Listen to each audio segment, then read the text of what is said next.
je suis naturopathe et professeure de yoga également. Donc, je propose également des services de réflexologie plantaire pour mes clients en cabinet. Et plus spécifiquement spécialisée sur la santé féminine, donc tout ce qui va être cycle naturel, fertilité au naturel, arrêt de la contraception hormonale et bien entendu du coup, tous les troubles et toutes les pathologies du cycle. J'ai fondé il y a quelques années maintenant Hygiène de vie, qui est tout ce qui est autour des contenus, mon activité autour de la santé naturelle et la santé de la femme. Donc ça tourne autour des articles de blog, mon podcast Éclosion, que vous connaissez pour certaines d'entre vous, des vidéos aussi, et puis mes accompagnements spécifiques. Et puis tout récemment, je viens de lancer donc l'Aménorrhée Academy, dont j'en parlerai juste un petit peu à la fin. Je ne vais pas prendre du temps maintenant. Voilà un petit peu comment j'ai voulu diviser la soirée. Donc, on va faire quand même un petit rappel. Alors, ça peut être du b.a.-ba pour certaines, peut-être des piqûres de rappel pour d'autres, sur le fonctionnement d'un cycle menstruel sain. Parce qu'avant de parler de cycle pathologique, je pense que c'est important de remettre les bases sur qu'est-ce qu'un cycle menstruel sain et comment ça fonctionne, dans les grandes lignes, encore une fois. Ensuite, je viendrai définir l'aménorrhée et plus spécifiquement, on verra que j'ai mis un S à définition, hein, c'est pas pour rien. Ensuite, je viendrai vous expliquer et vous partager éventuellement les différentes causes possibles et cachées de l'aménorrhée. On viendra voir que l'aménorrhée, finalement, c'est pas le problème en tant que tel. L'aménorrhée, j'ai envie de dire je dis souvent que c'est la partie visible de l'iceberg. Ce n'est qu'un symptôme. Donc, pour certains d'entre vous, notamment Julie, naturopathe, et Émilie, quand nous, en cursus de naturopathie, on pense beaucoup cause de la cause de la cause. En fait, l'aménorrhée, ce n'est pas la cause, hein. L'aménorrhée, ça reste un symptôme qui vient révéler différentes problématiques dans le corps. Et donc, on verra qu'il n'y a pas une aménorrhée, mais il y en a donc plusieurs possibles. Et puis, en dernier lieu, je vous partagerai un peu des différentes pistes pour aller vers la guérison, et je partagerai notamment, je prendrai comme exemple mon cas personnel, et puis d'autres pistes également de leviers d'action pour pouvoir accompagner l'aménorrhée. On commence par le cycle menstruel. Moi, j'ai envie de parler de commencer par ça parce que on ne peut pas parler pour moi de pathologie du cycle sans comprendre en fait comment fonctionne un cycle féminin naturellement et de manière physiologique et saine.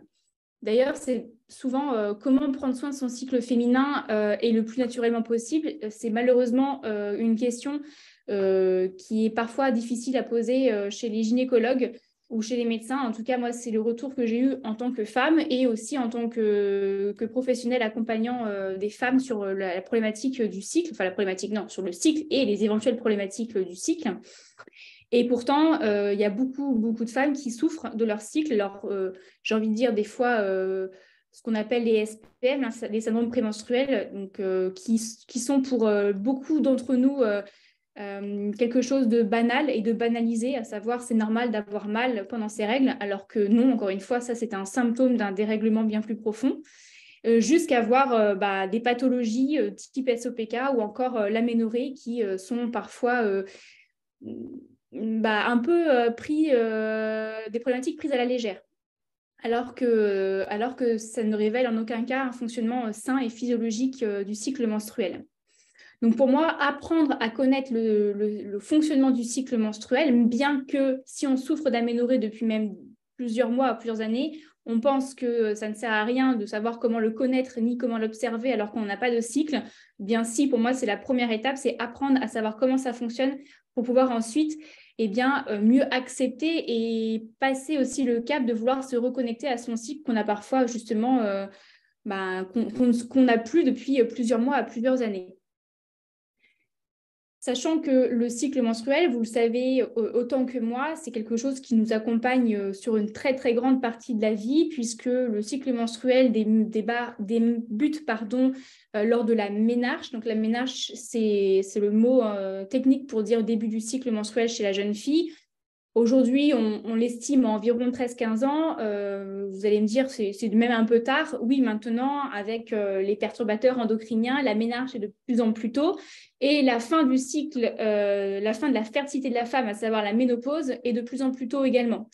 Donc, Donc ça, c'est dû aux différents perturbateurs endocriniens qui viennent dérégler un peu notre cycle. Mais grosso modo, il faut dire que voilà, le cycle menstruel, ça accompagne quand même la femme sur une grande partie de sa vie, d'environ 12-14 ans, environ 60 ans en moyenne.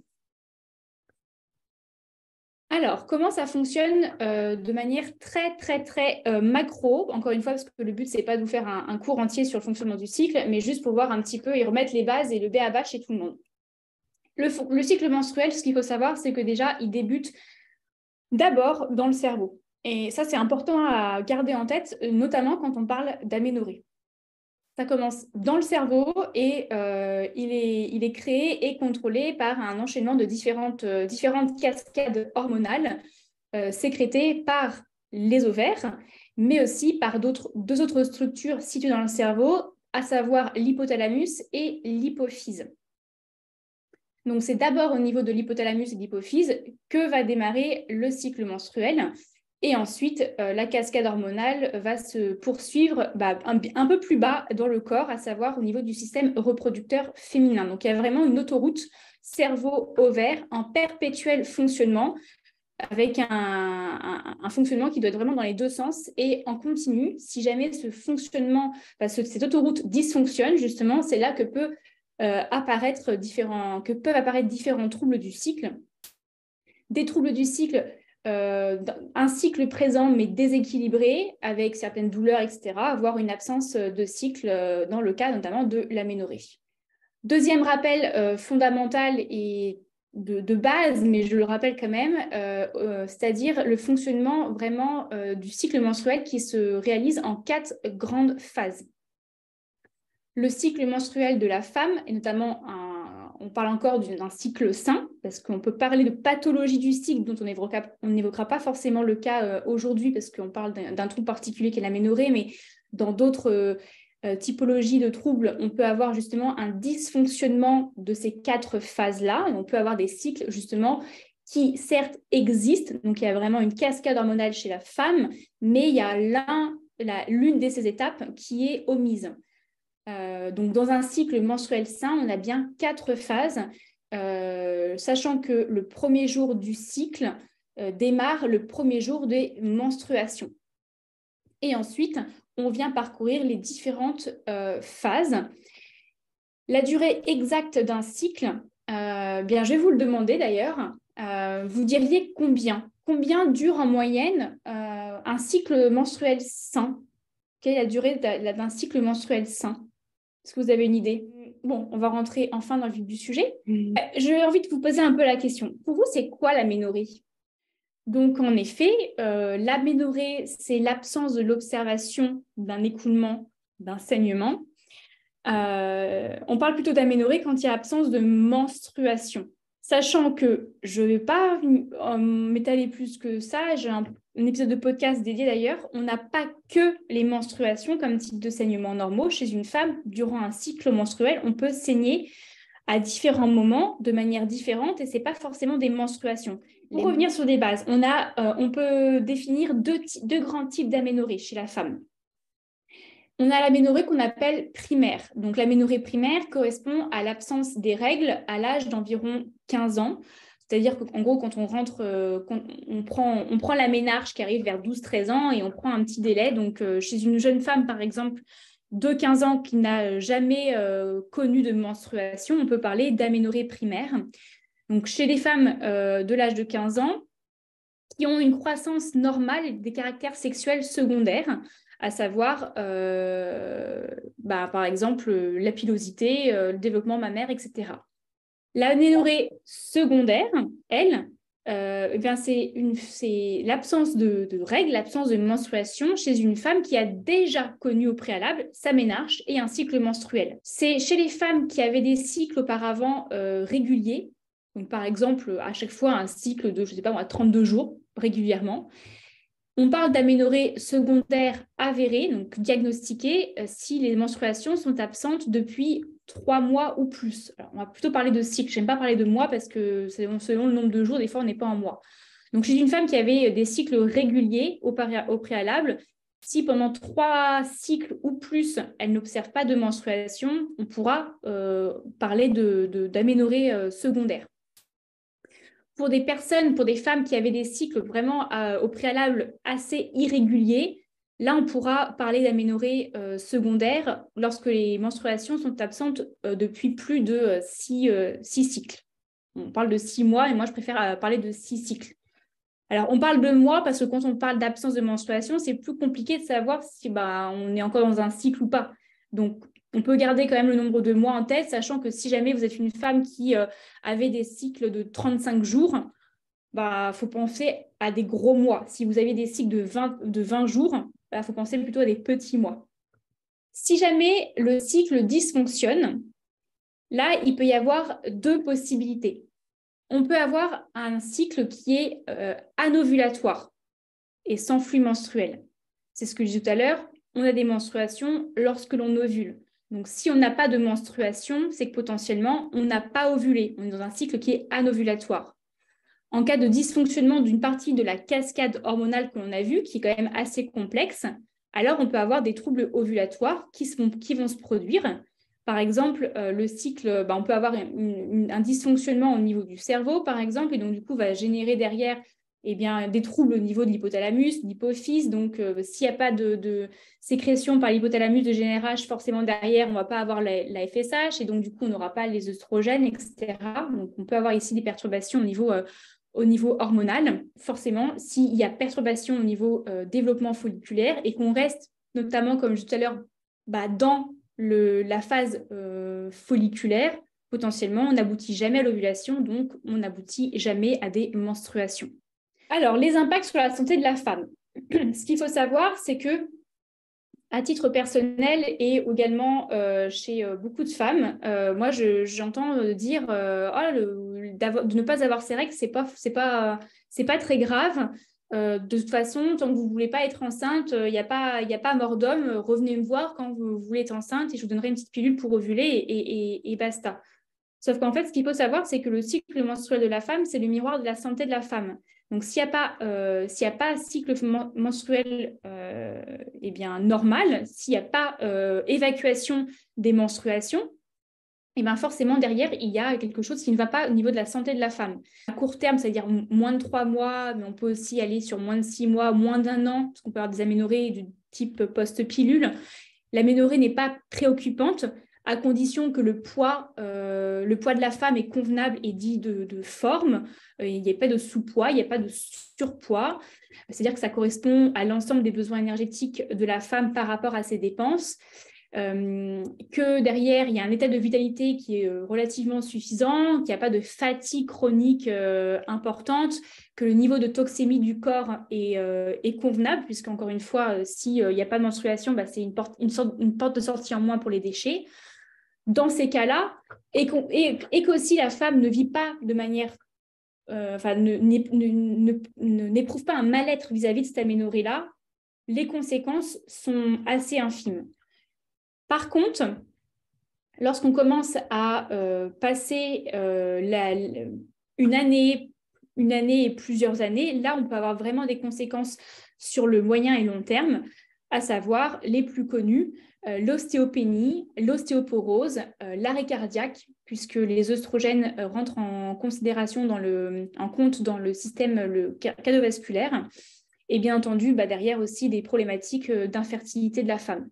Donc, on peut vraiment aller sur des conséquences assez importantes. Et beaucoup de femmes qui sont sujettes aux aménorrhées depuis un certain nombre d'années sont sujettes à l'ostéoporose notamment. Donc, quand on commence à avoir de l'ostéoporose alors qu'on a 25 ans, bon, c'est pas très joyeux. Maintenant qu'on a vu comment fonctionnait un cycle sain et la définition ou les définitions de l'aménorrhée, je vais vous passer en revue. Je vais vous partager quelques causes cachées. On ne rentrera pas dans le détail de toutes les causes, mais quelques-unes. Déjà, ce qu'il faut savoir, c'est que l'aménorrhée, il n'y a pas donc une seule aménorrhée, il y en a plusieurs. On va avoir les aménorrhées de type physiologique, donc, qui sont complètement saines et normales, notamment les femmes qui n'ont pas de cycle menstruel, qui sont jeunes, les jeunes filles de 10 ans, par exemple, qui n'ont pas encore leur ménarche. On a aussi les femmes qui sont ménopausées. Donc là, voilà, elles n'ont pas leur menstruation, donc elles sont en aménorrhée, mais en aménorrhée physiologique. Et on a bien entendu le cas de la grossesse et le cas de l'allaitement. Donc les femmes enceintes, mais les femmes qui allaitent sont en aménorrhée, et ça, c'est complètement normal. Ensuite, on a les aménorrhées qui sont pathologiques. Et donc là, les aménorrhées pathologiques peuvent être dues à des retards pubertaires. Par exemple, l'aménorrhée primaire. On peut aussi avoir une aménorrhée de type anovulation hypothalamique fonctionnelle. On parle souvent d'aménorrhée hypothalamique fonctionnelle. Donc, hypothalamique, il faut penser hypothalamus, donc il faut penser dérèglement pas en bas, ici. La cause vient du cerveau. C'est qu'il y a quelque chose qui dysfonctionne au niveau de la sécrétion de la GnRH ou peut-être de la FSH. Donc, au niveau hypothalamique et hypophysaire. Mais on peut aussi avoir certains médicaments qui amènent à des aménorrhées, par exemple les contraceptions oraux, les antidépresseurs, les antipsychotiques, qui amènent à des aménorrhées potentielles. Donc ça, c'est important de le savoir parce que ça se trouve, il faut se poser la question déjà, quels sont les médicaments que je prends, ou si vous accompagnez des femmes qui sont sujettes à l'aménorrhée, de venir aussi investiguer sur les différents traitements qu'elles ont. Ce sont les principales causes, en tout cas les causes les plus fréquentes de l'aménorrhée. Et je vois que j'ai beaucoup dépassé. Est-ce que vous avez encore 10 minutes ou pas? Du coup, dernière partie, c'était pour parler un peu des différents chemins de guérison et donc vous raconter un peu mon histoire. Donc, je vais aller aussi brièvement et puis vous allez voir, je pourrais vous envoyer les liens directs où j'en ai déjà parlé aussi pas mal de fois. Moi, j'ai vécu, du coup, c'est pour ça que j'en suis arrivée à parler d'aménorrhée, c'est que j'ai vécu une période de plus de 10 ans d'aménorrhée. Donc d'aménorrhée secondaire, ça veut dire que j'avais déjà vécu un cycle menstruel. J'ai eu ma ménarche aux alentours de 12-13 ans. J'ai dû vivre peut-être une année de cycle naturel. Et puis suite à des problématiques de poids, de sous-poids, de surpoids, et donc de troubles du comportement alimentaire, j'ai perdu mes menstruations. Bien sûr, à cette époque-là, je ne faisais aucunement le lien entre mal-être, problématique de poids et cycle. Je ne savais même pas comment fonctionnait mon cycle. Comment faire si vous êtes vous-même soit sujet à l'aménorrhée, soit si vous accompagnez, c'est d'abord en fait vraiment l'art de questionner la personne pour essayer de vous dire, OK, maintenant je sais que l'aménorrhée, ça peut être dû à un dysfonctionnement du cerveau, ça peut être dû à un dysfonctionnement hormonal, par exemple, au niveau du SOPK, donc une phase folliculaire qui tourne en rond. Ça peut être dû à des troubles endocriniens, à une hypothyroïdie, par exemple. Donc, il y a pas mal de liens comme ça à faire en fonction des différentes causes dont vous avez connaissance maintenant sur l'aménorrhée. Si c'est un sujet qui vous intéresse, il y a sur mon podcast, si vous ne le savez pas encore, j'ai une playlist dédiée qui s'appelle Nos cycles aux témoignages d'aménorrhée. Donc là, c'est vraiment des jeunes femmes qui souffrent ou qui ont souffert d'aménorrhée, qui viennent partager leur histoire, comment elles ont vécu ou comment elles vivent leur aménorrhée, et est-ce qu'elles le mettent en place ou est-ce qu'elles ont mis en place. Et donc là, on retrouve en fait, en fonction des histoires, différents types d'aménorrhée, de différentes causes, et donc différents leviers d'action qu'elles ont pu enclencher pour essayer de retrouver leur cycle. Et comme je vous l'ai dit en début, je viens de créer l'Aménorrhée Academy, qui est certes un programme en ligne qui est dédié à expliquer en fait vraiment en détail ce qu'est l'aménorrhée, et surtout, pour aller un peu plus loin de ce que j'ai dit aujourd'hui, c'est vraiment expliquer comment on l'accompagne. Et je vais bien beaucoup plus loin sur les notions de leptine, sur les notions de micronutrition, sur les différents protocoles de mise en place, etc. pour essayer de comprendre notre aménorrhée ou l'aménorrhée de notre cliente en tant que professionnelle et comment on peut y remédier. Il y a un accès professionnel qui est très détaillé pour les naturopathes, pour les professionnels de l'accompagnement, puis un accès personnel pour les femmes qui souffrent d'aménorrhée. Et en fait, c'est toute une communauté. C'est vraiment plus, c'est pas qu'un programme, c'est une communauté. Il y a des tables rondes, des rencontres entre professionnels et femmes qui souffrent d'aménorrhée. Il y a des masterclass en plus, il y a plein de choses. En fait, c'est vraiment un projet de durée, quoi.